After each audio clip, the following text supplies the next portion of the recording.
Binigyan ka ng Panginoon ng buhay.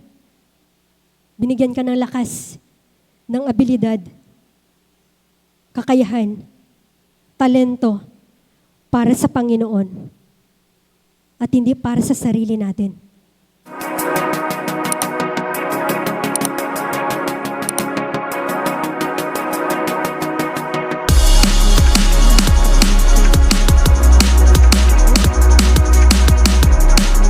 Sa nakaraang pong buwan, meron po tayong theme na Training in Worship. Ngayong buwan naman po, meron po tayong theme na Training in Chastity. Training in Chastity. Kapag sinasabi po natin chastity, it is the moral virtue of refraining from sexual activity. Ang synonyms po nito, celibacy, purity, virtue, abstinence, and modesty. Ang aim po nitong chastity ay ma-cultivate yung self-control, purity, at spiritual focused. At mayroon po tayong topic ngayon pong unang linggo. Ang topic po na binigay po sa akin ay the requirement for purity. The requirements for purity. At text na ating pong pag-aaralan, ito po ay hango sa aklat ng 1 Corinthians chapter 6 verses 18 hanggang 20. Sa aklat po ng 1 Corinthians chapter 6 verses 18 hanggang 20. Sa lahat po ng mayroon pong Bible, ito po ay yung pong buksan sa aklat ng 1 Corinthians chapter 6 verse 18 hanggang 20 at ito po ay ating pong sabay-sabay na babasahin. Pwede po tayong lahat ay tumayo. Ito po ay ating pong babasahin. 1 Corinthians chapter 6 verses 18 hanggang 20. 1, 2, 3, go. So, I tell you, sige po, basa po tayo. Nakita na po? Ready, go. So, I tell you, avoid sexual sins. Some of you say, a person's sin has nothing to do with the body. But I tell you, if you commit sexual sin, you are sinning against your own body. You should know that your body is a temple for the Holy Spirit that God gave you and who lives in you. You don't own yourselves. God paid a high price to make you His. So honor God with your body. Pinagpala po ang Diyos sa Kanya pong mga salita. Salamat po, Panginoon, sa inyong pong mga salita na amin pong mabuksan sa mga oras na ito.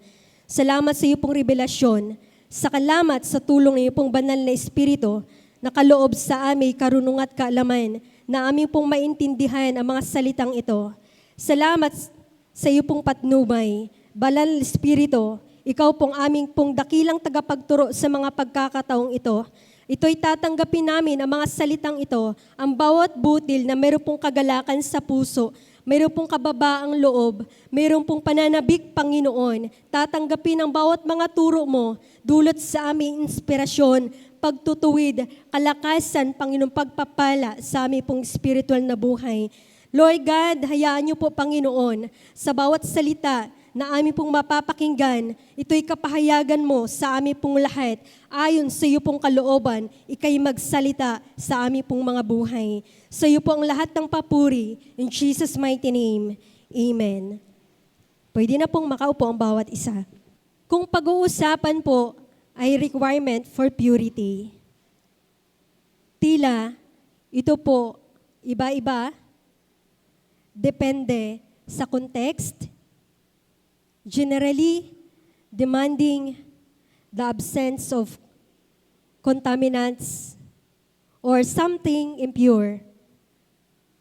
Subalit, pagdating po sa religious context, ito'y madalas tumutukoy sa moral, holiness, or ritual cleanliness, such as Levitical law. Ngayon po, ay bigyang pansin muna natin ang Old Testament na siyang foundation nito. At titingnan po natin kung mayroon bang pinagkaibahan sa New Testament at sa panahon natin ngayon when it comes sa purity. Kapag narinig po natin ang salitang purity, ano po ang pumapasok sa ating isipan?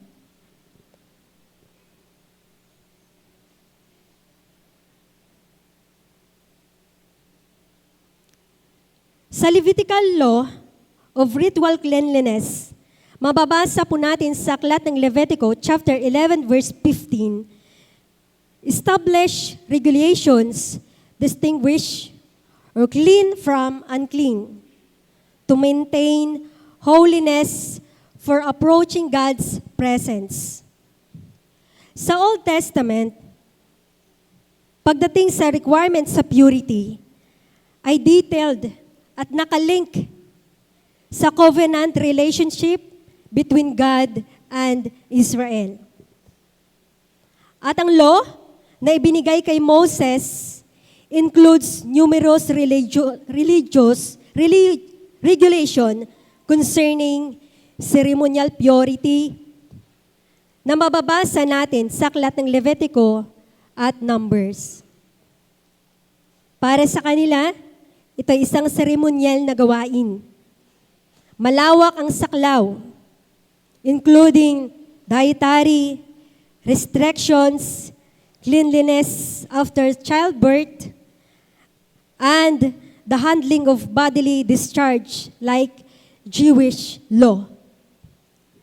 Pagdating naman po sa Jewish law, it is specific requirements for ritual purity. Particularly concerning bodily discharge, ito na aking pong nabanggit. Kung sa Levitical law, ito po ay isang seremonyal para sa kanila. Pagdating naman sa Jewish law, ito ay isang ritual. In the Old Testament, ceremonial purity was essential for participation in worship and community life. The tabernacle and later temple required strict. Kinakailangan nilang sundin ang law na ito to ensure na ang presensya ng Diyos ay manatili sa kanila. At hindi lamang ceremonial purity, mayroon sila. Mayroon din silang moral purity. It is also emphasized in the Old Testament. Ito yung tinatawag nilang the Ten Commandments. Sa aklat po ng Exodus chapter 20. Sa text po na ito, it was provided a moral framework for living a life that honors God. The call to purity, hindi lamang tumutukoy sa panlabas, kundi sa panloob din. Si King David, meron po siyang prayer. Sa aklat po ng Psalm 51 verse 10, it says, "Create in me a clean heart, O God, and renew a right spirit within me." At pagdating naman po sa New Testament, continuous ang theme of purity. Mula sa isang seremonyal, tila ito nag-shift into spiritual and moral purity. Sa pamamagitan ng ating Panginoong Hesus, sa kanyang kamatayan, sa muling pagkabuhay, yung requirements na hiningi ng law through Christ Jesus ay naging daan para sa mga mananampalataya na ma-attain yung sinasabing purity. Mula sa aklat ng Matthew chapter 5 verse 8, ang sabi po doon, "Blessed are in the pure in heart, for they will see God." Ito po ay sermon ng ating Panginoong Hesus, kapahayagan niya sa kanya pong mga alagad. hina-highlight nito ang kahalagahan ng inner purity over mere external observance. At ang purity na ito ay mayroong mas malalim na pakahulugan sa ceremonial at ritual purity. Mayroon pong 3 essential aspects of purity. Hindi po tayo gumawa ng PowerPoint para lahat po ay makinig. Unang bagay, physical purity. It is freedom from adulteration. Pangalawa, moral and spiritual purity. Freedom from sinful or improper thoughts, actions, or intentions, and maintaining purity of heart. Pangatlo, functional purity. Being fit for specific purpose because it is untainted, pure, o walang bahid. Ito din po ay mapapag-aralan sa mga susunod na mga Sundays na maging topic. Mula po sa mga talata na ating pong nabasa, sa aklatang 1 Corinthians chapter 6 verses 18 hanggang 20, bilang background po nito, ang Corinthian o ang lugar ng Corinto, ang kanila pong culture na meron po sila, maaring ang bawat sa atin ay merong alam kung anong ang pamumuhay na meron sa Corinthians. Corinth was notorious. Kilalang-kilala sila in the ancient world for immorality, with the praise to act as Corinthians, becoming slang for debauchery o kahalayan or sexual activity. Kumbaga, para sa kanila, ito'y naging normal na gawain, ang immorality. Meron po silang dualism belief. Many Corinthians believe the physical body was insignificant. Walang gaanong halaga. Temporary lamang. Gayon din, ang bawat ginagawa ng kanilang physical na katawan ay hindi daw nakakaapekto sa kanilang espiritu. Sa kanila okay lang magkaroon ng mamuhay sa immoralidad, dahil hindi naman nakakaapekto sa espiritu. May ganun po silang paniniwala. At isa pa binabanggit nila as a slogan, all things are permissible. Na mababasa po natin sa 1 Corinthians chapter 6 verse 12. This slogan was used by some in the church to justify sexual freedom. At ito pa, temple prostitution. Paul's message directly counters the pagan practices common in the local temples. Ang kanilang ginagawa, lantaran, maging sa loob ng kanilang temple, ginagawa po nila. Ganun po ang background ng Corinthians Church. Kung kaya't, ang aklat po ng 1 Corinthians chapter 6, 12 hanggang 20, ito'y sinulat ni Paul upang i-address yung lumalaganap na sexual immorality sa Corinth Church.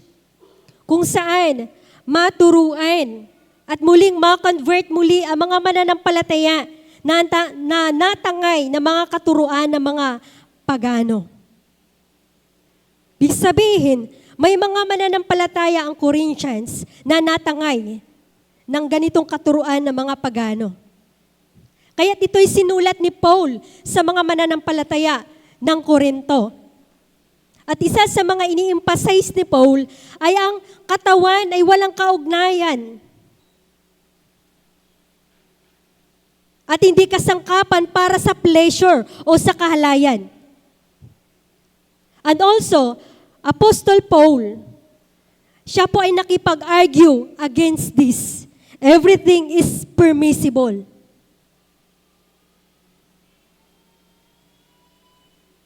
Para po sa inyo, ano po ang inyong pananaw o response sa slogan o kasabayang ito? Everything is permissible.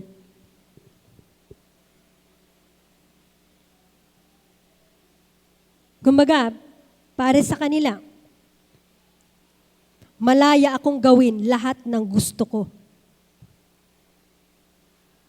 Lahat ng ibig ko, malaya kong gawin. Subalit ang response ni Paul sa bagay na ito, ang sabi niya, hindi lahat ng bagay ay nakabubuti. Maaari ko ring sabihin, maaari akong gumawa ng kahit ano, ngunit hindi ako magpapaalipin sa anumang bagay. Napapansin at naririnig niyo po ba na kahit hanggang ngayon, ito ay naging kasabihan minsan ng ilan. Kung minsan pinapaganda, binabago, like, okay lang na gawin ang bagay na ito. Buhay ko naman to eh. Tulad ng mga kabataan. Huwag kang magmahal ang di mananampalataya. Binabasa pa ni pastor para sa kanila. Pero sagot ng karamihan, okay lang pastor, kaya ko namang i-handle. Yung mga kabataan, pakisabi sa inyong katabi, sa ating mga kabataan, di ka sure.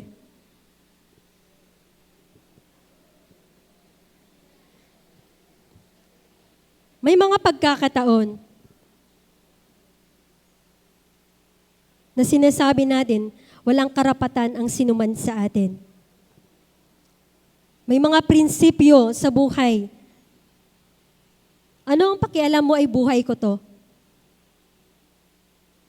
Tila mayroon tayong iba't ibang prinsipyo sa buhay. Lahat tayo. Subalit, pagdating po sa requirements for purity, hindi po ang masusunod ang sarili nating kagustuhan o prinsipyo, kundi ang prinsipyo, turo ng Biblia at kalooban ng ating Panginoong Jesucristo. Unang bagay na nais ko pong ibahagi sa bawat isa, requirements for purity. In verse 18, fleeing from sexual immorality. Fleeing from sexual immorality. It is a biblical command to immediately and proactively run away from sexual sin rather than trying to fight it. At ang turo na ito, mismo ang salita ng Diyos ang nagsasabi. Although si Paul ang nagsulat, siya po ay ginamit ng Diyos upang ipahayag ang salita ng Diyos, prinsipyo ng Diyos, layunin ng Diyos para sa lahat ng mga mananampalataya.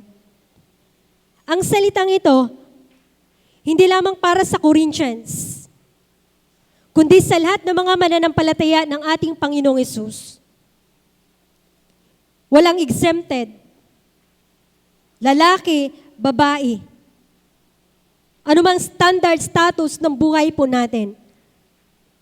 Pagdating sa turo, requirements sa purity, lahat tayo, hindi exempted. Naalala ko po yung nangyari kay Joseph, nung time na siya po ay nasa bahay nila Potiphar. Ang asawa nito ay mayroong pagnanasa sa kanya. Dahil sa magandang lalaki ito, at dahil po dito, tumakbo ito papalabas sa silid si Joseph. Bukod sa mayroon po siyang takot sa Diyos, mas pinili nitong ingatan ang kanyang dignidad na hindi mabahiran na anumang imoralidad ang kanyang pagkatao. Bukod siya sa pinagkatiwalaan ni Potiphar. Bukod sa mayroon siyang takot sa Diyos, mayroon din siyang prinsipyo sa buhay na ayaw niyang mabahiran na anumang dungis ang kanyang pagkatao. Ang pangangaral ni Pablo sa aklat na ito ay hindi lamang para sa Corinthians tulad ng aking pong nabanggit. Ito hanggang ngayon, nananatili, itinuturo sa lahat ng mga mananampalataya na pawang imoralidad ay laganap saan mang panig ng sanlibutan.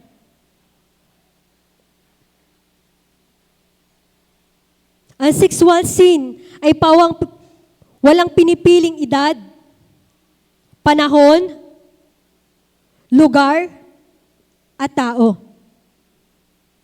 At sa panahon po natin ngayon, tila hindi na naging inosente ang karamihan. Especially pagdating sa social media, na kahit sa murang edad ng mga kabataan, ay na-expose na sa nakikita at napapanood. Kung kaya't nakakalungkot. Sa panahon namin noon, parang matanda na si Pastor, yung isa lang ang TV sa kapitbahay, doon pa nakikinood. Pag nakikita ang mga kissing scene, tinatakpan pa yung mata. Pero ngayon, kanya-kanyang cellphone. Sa mga magulang, hindi nila namomonitor kung ano yung ginagawa ng kanilang mga anak. Kung ano yung pinapanood. Kapag ang isang tao ay nakakumit ng kasalanan, ng imoralidad, siya po ay nagkasala laban sa sarili, sa katawan nito. Kapag nagkasala ang isang tao, hindi lamang ikaw ay nagkasala doon sa kapwa mo, kundi mismo unang-una nagkasala ka sa iyong sarili.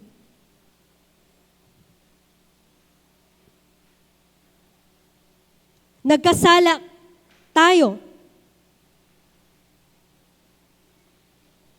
laban sa Diyos na siyang nagkakaloob ng ating katawan. Hindi lamang nagkasala sa sarili, maging sa Diyos. Sa pamamagitan ni Kristo.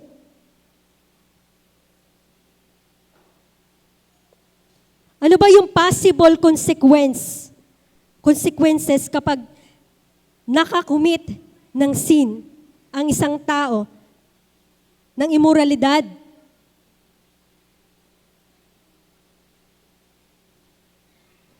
Sexual sin can result in guilt, broken trust, disease, spiritual destruction, at ang ating relationship sa Diyos na aapektuhan.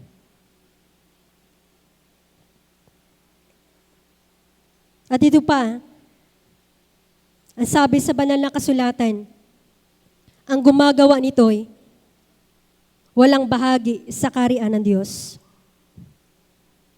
Na mababasa natin sa 1 Corinthians chapter 6 verse 9.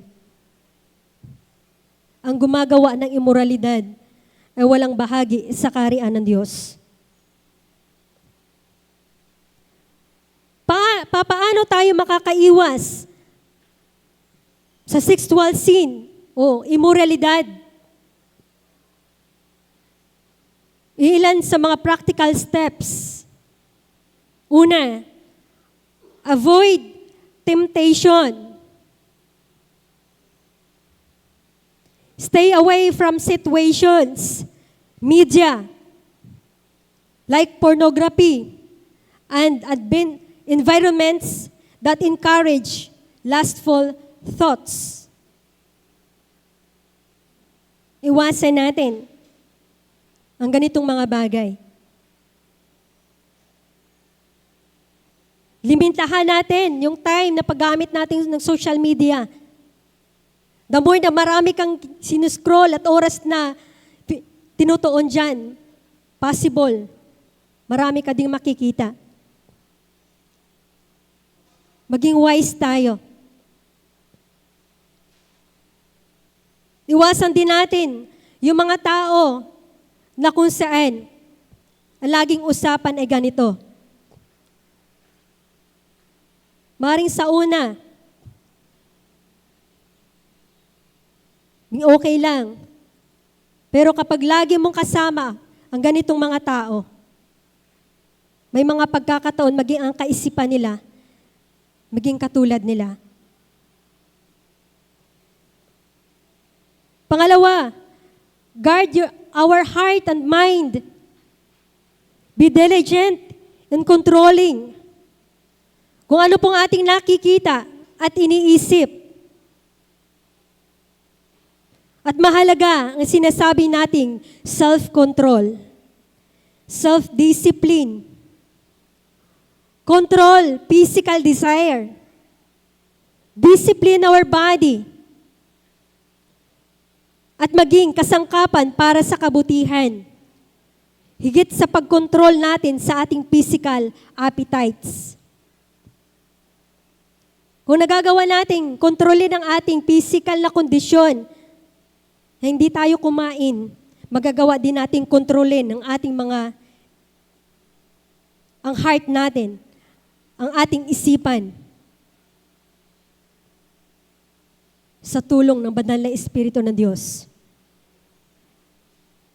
Pangatlo, accountability and prayer.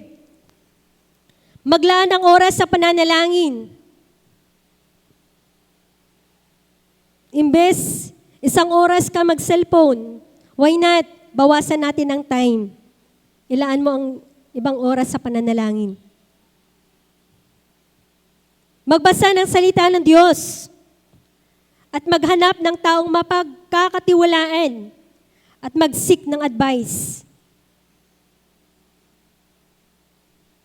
Itoon ang pansin sa ibang bagay na nakakatulong sa iyong personalidad na paglago. Mahalagang ma-maintain natin di lamang ang ating physical health, tulad ng ating ginagawa, pangangalaga natin sa ating kalusugan.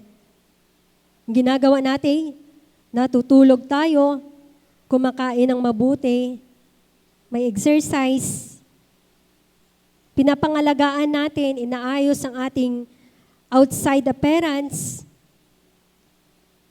lalong higit, maging ang ating purity.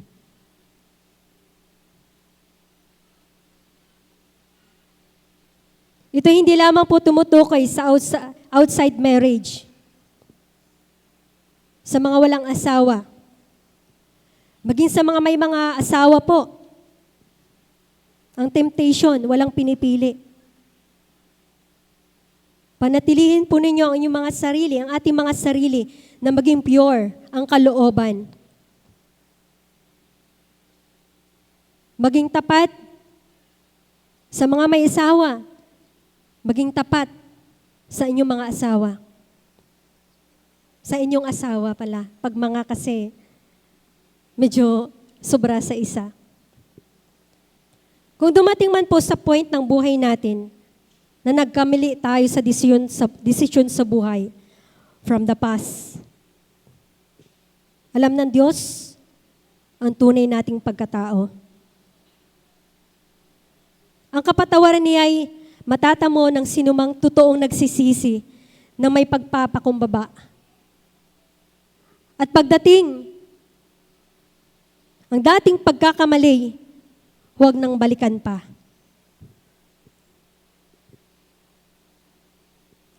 Sa aklat po ng 1 Thessalonians chapter 4, verses 3 hanggang 5, it says, According to Apostle Paul, he also addressed ang requirement of purity.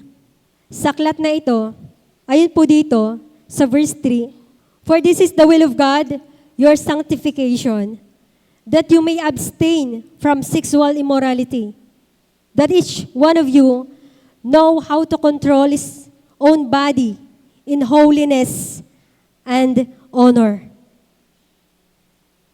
not in the passion of lust, like the Gentile who do not know God."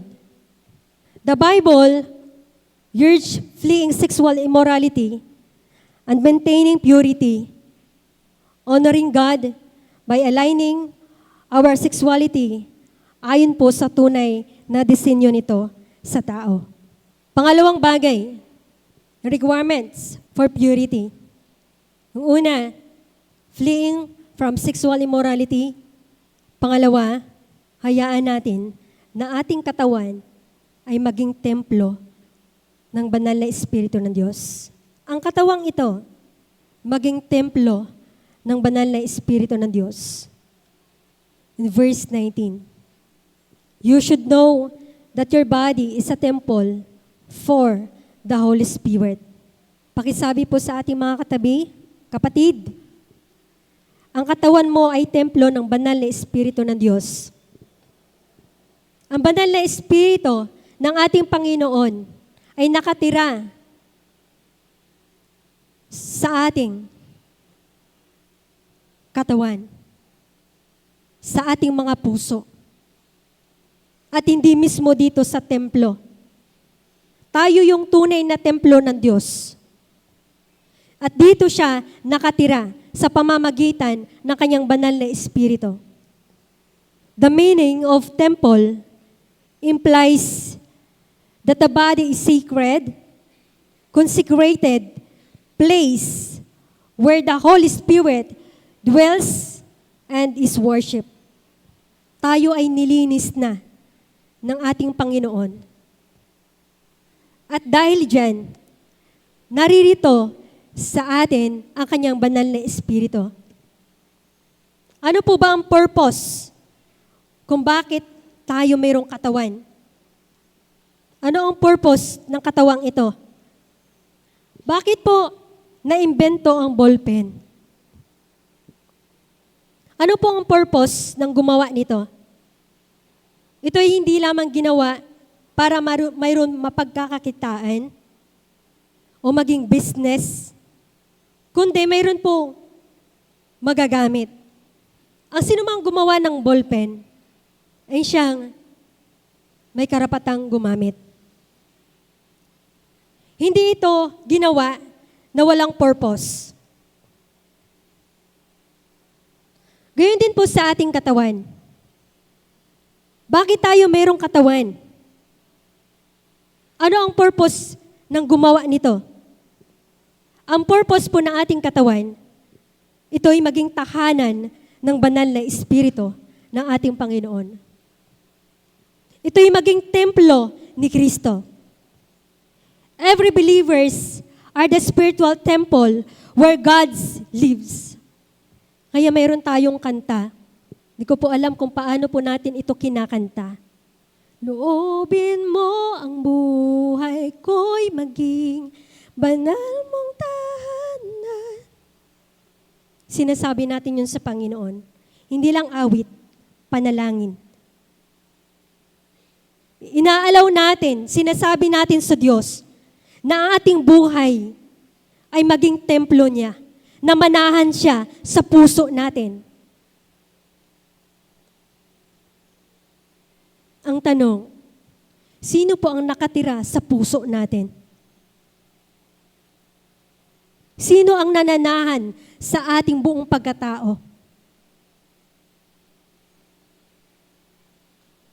Sino ang nilalaman ng iyong puso? Ang banal na Espiritu ba? Ang ating Panginoon?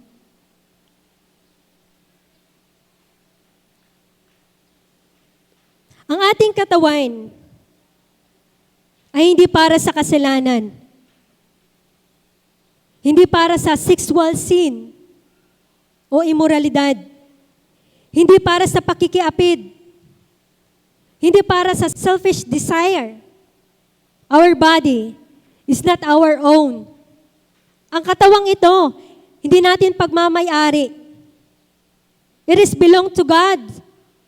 Ito'y para sa Diyos. Para sa paglilingkod sa Panginoon. At isa sa mga demand sa atin ay panatilihin nating malinis at banal ang ating buong pagkatao. Sa ating katawan na ito, yamang hindi tayo nagmamayari. Ano ang part natin? Tayo po ay mga steward. Tagapangasiwa.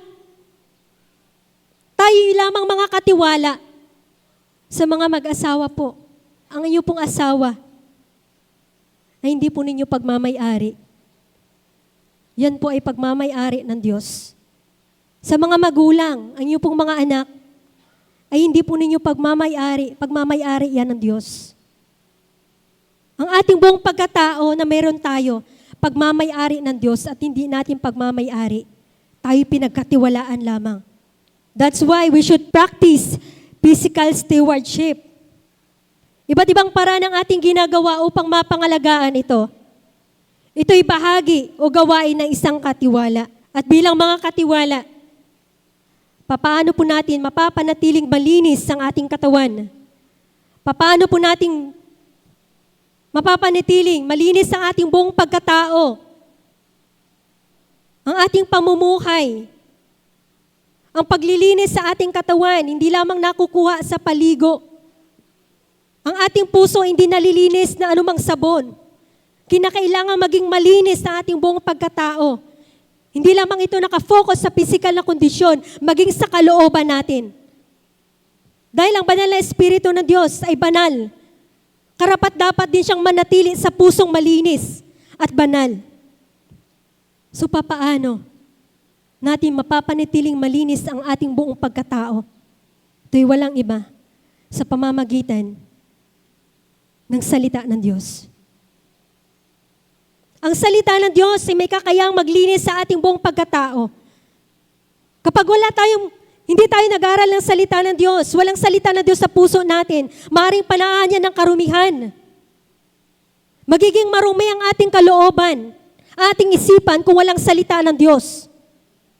Kaya ayon nga sa aklat ng Awit, Kabanata 119, talatang 11, paano mapapanatiling malinis ang pamumuhay ng sinumang tao sa kanilang kabataan sa pamamagitan ng pagsunod sa banal mong kautusan?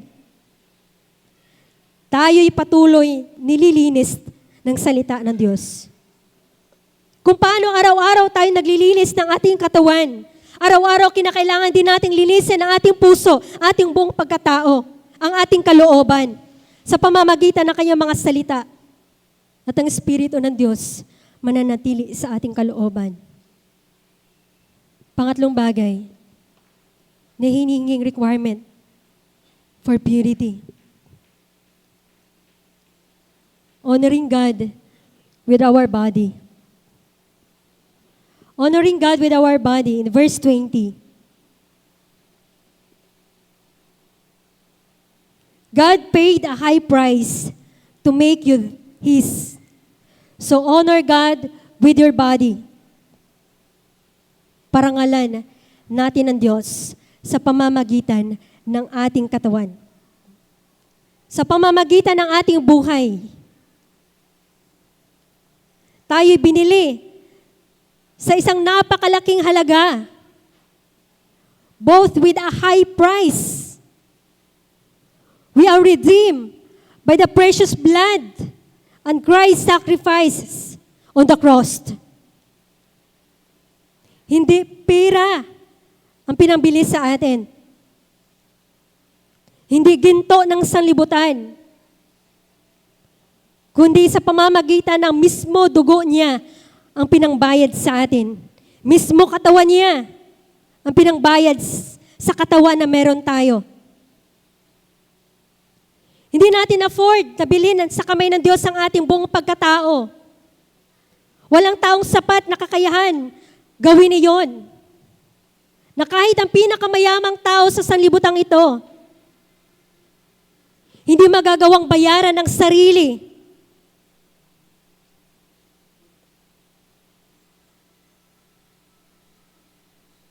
Kaya't ang value na mayroon tayo, ang value ng buhay natin, priceless. Walang katumbas na halaga. At tanging sa pamamagitan lamang ng buhay ng ating Panginoon ay ang may kakayahang magbayad sa buhay na meron tayo. Kapag ang ballpen na ito, binili ko ito sa may-ari, wala nang karapatan ang may-ari nito, kundi ako na. Dahil binayaran ko na ito. Nasa sa akin kung ano ang gagawin ko dito. Ang buhay natin, binili na ng ating Panginoon. At siya na ang tunay na nagmamay-ari sa buhay natin. Higit sa kayamanang pilak at ginto ng mundo ang pinagbayad sa atin. Kung kaya't ating ialay ang ating buong pagkatao, kilos, ano man ang ating ginagawa, maging ating kalusugan, iwasan yung mga bagay na hindi nakakatulong sa ating katawang pisikal. Yun po ay part ng pangangalaga, pagpaparangal sa katawan na pinagkatiwala sa atin ng Diyos. Ang pagkagalit, ang pagtanim ng sama ng loob, hindi po nakakabuti sa katawan natin, sa ating kalusugan. Nais ng Diyos na pangasiwaan natin ang katawang meron tayo. At sa pamamagitan nito, paparangalan natin ang ating Diyos na dakila. Therefore, honor God.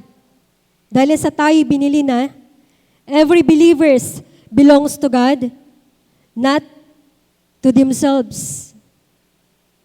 Ang pangangasiwa sa ating mga katawan ay nagpapakita na tayo naglilingkod sa ating Diyos na dakila.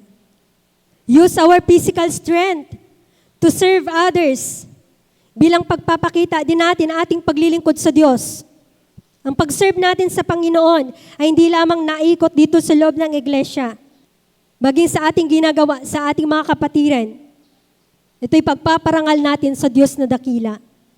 Ang tanong, kapatid, pinaparangalan mo ba ang Diyos sa buhay na meron ka? Napaparangalan ba ang Diyos sa buhay na meron ka? Ang dahilan kung bakit tayo nabubuhay sa mundong ibabaw at kung para saan ang buhay na meron tayo, ito ay para sa Panginoon. Ang buhay natin nakalaan para lamang sa paglilingkod sa Diyos, para lamang sa Kanya, hindi sa kung ano pa mang dahilan. Wala nang ibang po pwedeng idagdag sa dahilang meron ng Diyos. Kapatid, hindi tayo nabubuhay para maging panig ng mundo,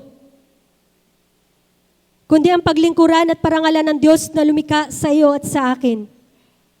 Hindi tayo nabubuhay para sa mga pangarap natin at maging sa sarili natin. Walang sinumang nabubuhay para sa sarili lamang. Hindi kanta. Walang sinumang nabubuhay para sa sarili lamang. Tayo nabubuhay para sa isang mainam na layunin at dakilang pangarap ng Diyos sa bawat individual. Hindi tayo nabubuhay para mabuhay at mangarap lamang. Nabubuhay tayo hindi lamang sa grasya ng Diyos, kundi ayon sa layunin, plano ng Diyos para sa atin.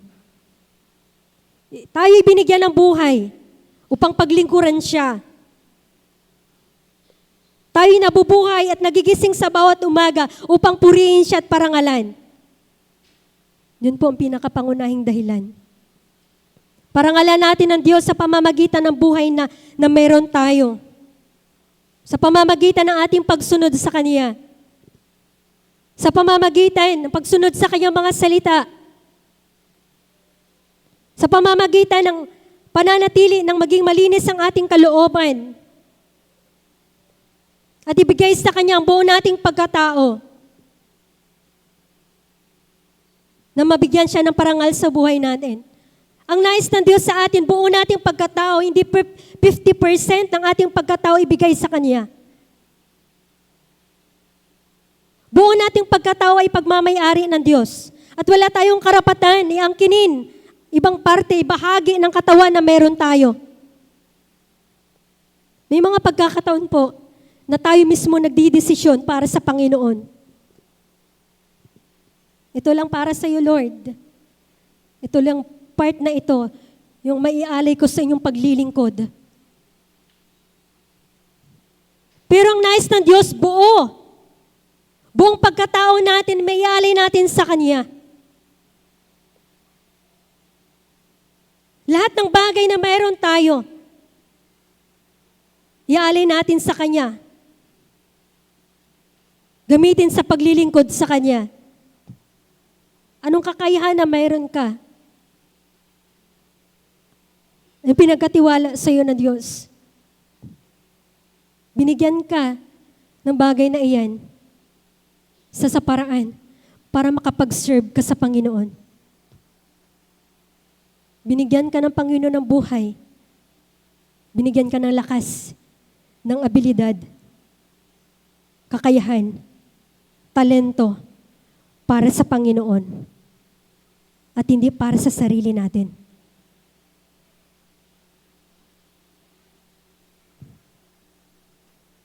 As a requirement sa ating of purity, it is both a calling and a process.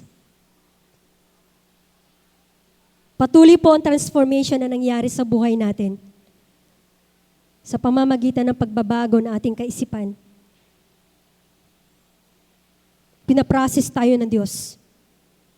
Araw-araw, tinuturuan tayo ng Panginoon. Araw-araw, binabago tayo ng Diyos. Araw-araw, tinatapyasan tayo. Hangarin natin na tayo mamuhay sa katwiran, sa kabanalan, sa pamamagitan ng banal na Espiritu ng Panginoon, sa tulong ng ating Diyos. Bawat mananampalataya, ini-encourage na gawing malinis ang ating buong pagkatao, ang ating budhi, na maaaring nakakapagparumi sa atin. Ang kalinisan o kadalisayan is not only about personal holiness, but also maintaining the purity of the church. Nais ng Diyos na ang iglesyang ito ay namumuhay ng malinis, may kabanalan, namumuhay sa katwiran. Binigyan ka ng Panginoon ng buhay. Binigyan ka ng lakas, ng abilidad, kakayahan, talento para sa Panginoon at hindi para sa sarili natin. Para sa Kanya. And the body of Christ remains unblemished. Lahat tayo dito, masasabi natin hindi pa tayo perfect. Wala pang ganap sa atin. Subalit, tayo'y patuloy na hinuhubog, binabago ng Diyos. Darating ang araw na tayo maging ganap na sa harapan ng Panginoon. Doon sa piling niya. Kahit habang tayo naririto, ito ang paalala ng salita ng Diyos sa atin. Sa ating buong pagkatao. Pakaasamin, pakahangarin natin na tayo mamuhay na mayroong kabanalan sa Kanyang harapan. Lumayo sa kasamaan. The Apostle Peter also calls purity. Nakikiusap na ang bawat mananampalataya ay mamuhay na may kabanalan bilang tugon sa kaligtasang kaloob ng Diyos. Ayon po sa 1 Peter chapter 1 verse 15 hanggang 16. Be just as He who called you is holy. So be holy in all you do. For it is written, be holy, because I am holy. Ang Diyos natin ay banal. Kaya't nais niya rin tayo'y mamuhay na may kabanalan sa Kanyang harapan. Ang kabanalan na ito, hindi lamang tumutukoy sa ating espiritu, kundi sa ating buong pagkatao na nais ng Diyos para sa ating lahat. Nais ng Diyos sa kanyang muling pagparito, ang bawat mananampalataya ay maging pure sa kanyang harapan. Sa grasya, sa biyaya ng Panginoon, araw-araw tayong nililinis ng Diyos. Ginagawang pure, ginagawang dalisay.